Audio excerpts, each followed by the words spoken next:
Elizabeth, a quiet and modest girl, was an excellent student at school. She grew up without a father, and her mother never told her about him. They lived in a small apartment. The woman had no good education and had to work as a cleaner at the same school where Elizabeth was a student.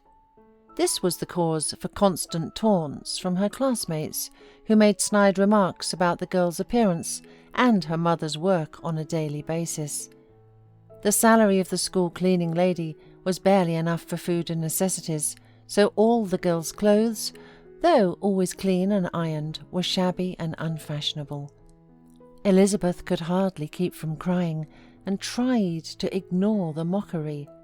The only joy that kept Elizabeth going to school was Patrick. They shared a desk with him from first grade through high school graduation and were practically inseparable.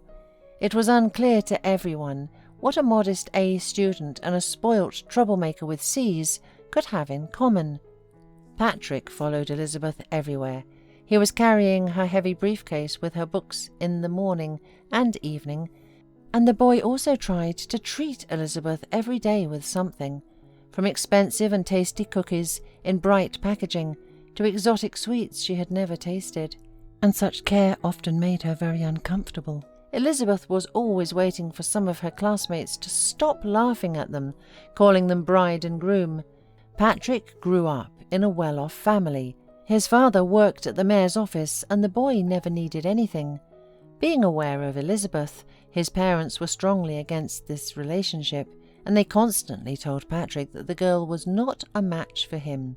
They predicted a great future for their son, and in their opinion, a cleaning lady's daughter could not pretend to be the wife of their only son. Patrick listened to his parents' lectures, but continued to date Elizabeth. They had agreed long ago that right after graduation they would apply to law school and then get married. It was Elizabeth's choice to go to law school. She had always wanted to become a lawyer and help people obtain justice, but Patrick felt no particular inclination to study and decided to keep company with his sweetheart. He knew that his parents would have no problem paying his education.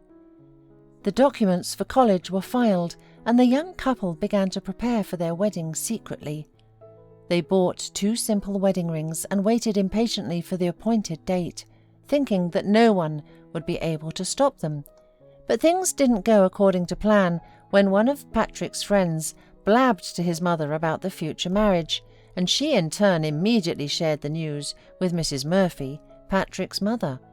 The shocked woman could not allow the unequal marriage, and on the day of the wedding she stormed into the ceremony. "Never, do you hear me? Never such a dirty beggar, such a nobody as you will become the wife of my son," shouted Mrs. Murphy in fury right in Elizabeth's face, and grabbing the wedding rings, threw them into the far corner. The woman grabbed Patrick by the arm and literally dragged him out of the hall, and Elizabeth remained standing in tears, numb with resentment. The girl was hurt, but not because of the words said to her. She had been used to it since high school. What really hurt her heart was the behavior of her beloved, who did not even try to protect her and just left her alone on their wedding day and obediently followed his mother. After this event, Patrick's parents tried to make sure that Elizabeth and Patrick never saw each other again.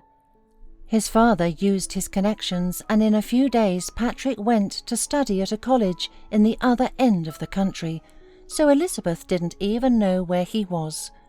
But after what happened, though, she was very upset. Elizabeth seriously doubted the sincerity of Patrick's feelings. She successfully passed the entrance exams and enrolled in college.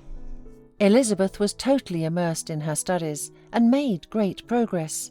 As for Patrick, his studies did not go well. The boy often broke the order in the educational institution, skipped classes, arranged fights, and became so impudent that one day the principal of the college could not stand it and expelled Patrick from the institution. After hearing such news about his son, The father had a stroke and remained paralyzed. The family's financial situation was markedly shaken because the bedridden man could no longer work. 5 years later, there was almost nothing left of the financial cushion. The family got used to living without refusing anything, but it played a cruel joke on them. Patrick's mother began to think about work, but the difficulty was that she had been a housewife all her life, living off her husband, and had no idea where she could work. With no education, no experience, and given her advanced age, the only positions she could be offered were as a clerk, checkroom attendant, or cleaning lady. The checkroom attendant position did not suit her, and she was paid too little, so Mrs. Murphy, having pacified her pride, took a job as a cleaner in an office not far from her home. Patrick, with his bad temper and lack of education, could not pretend to have a good job either, so he took a job at a warehouse as a loader. But even the 2 salaries and the father's disability pension were barely enough for the whole family living. One day Mrs. Murphy's car broke down.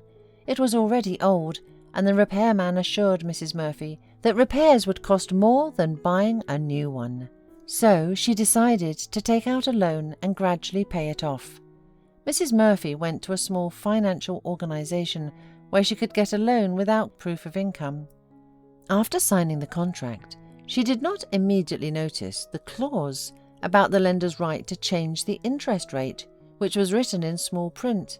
But she realized this immediately after the first payment, when the amount she had to pay increased several times.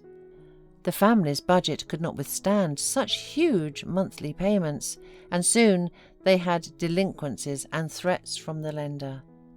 When it came to confiscating the apartment against the debt, Mrs. Murphy began frantically trying to figure out where to get the money. She attempted to ask numerous friends and acquaintances who used to spend all the holidays at their house, but all she got in return were guilty excuses. Some simply reported big recent purchases and lack of money, while others just shrugged it off before they could even think of anything. And then, in desperation, Mrs. Murphy decided to get a lawyer's help by going to the nearest public office. When Mrs. Murphy entered the office, she practically lost the power of speech. Elizabeth, her son's former love, was sitting behind the expensive desk. She was in a perfectly tailored suit, well-groomed and beautiful. The woman could not even think that while her son was sinking lower and lower, the girl was able to successfully finish law school and become a highly qualified specialist in demand. Elizabeth looked up from her papers and offered a seat to the visitor. She easily recognized her failed mother-in-law. Elizabeth could not forget the humiliation she had gone through many years ago, but tried not to show her excitement in any way. After listening to the woman and studying the documents, the woman promised to help. When Mrs. Murphy returned home, she told Patrick everything. The woman was waving her hands emotionally, telling her son how successful and important the cleaning lady's daughter had become. Mrs. Murphy suggested that her son try to reconcile with Elizabeth right after the case was over. She was sure that Elizabeth would immediately forgive Patrick and happily agree to marry him. The woman did not even consider the idea that she could refuse such a generous proposal. And meanwhile, Elizabeth was able to help her failed relatives. She quickly proved the unlawful claims of the creditor, showing herself to be a high-class specialist, and did not take money from Mrs. Murphy for her services. After a short time, Mrs. Murphy went to the law office again, but she took Patrick with her. "Elizabeth, good morning. And we came to ask your forgiveness for the past. We were wrong, but you won't hold a grudge, will you? Now, I don't mind that you two are getting married. You're an educated woman now, respected by everybody." From such insolence and self-confidence, Elizabeth did not even fully immediately find something to say. She was especially struck again by the silent Patrick, who was still incapable of deciding his own fate. "Thank you, But marriage causes me bad memories, so I'm not likely to get married anytime soon," Elizabeth said calmly and confidently after coping with her excitement. "And now I ask you to leave the office. I'm waiting for my next client." Elizabeth shifted her gaze to the papers, letting them know that the conversation was over. Everything in her life was fine, and she certainly did not plan to return to such a past.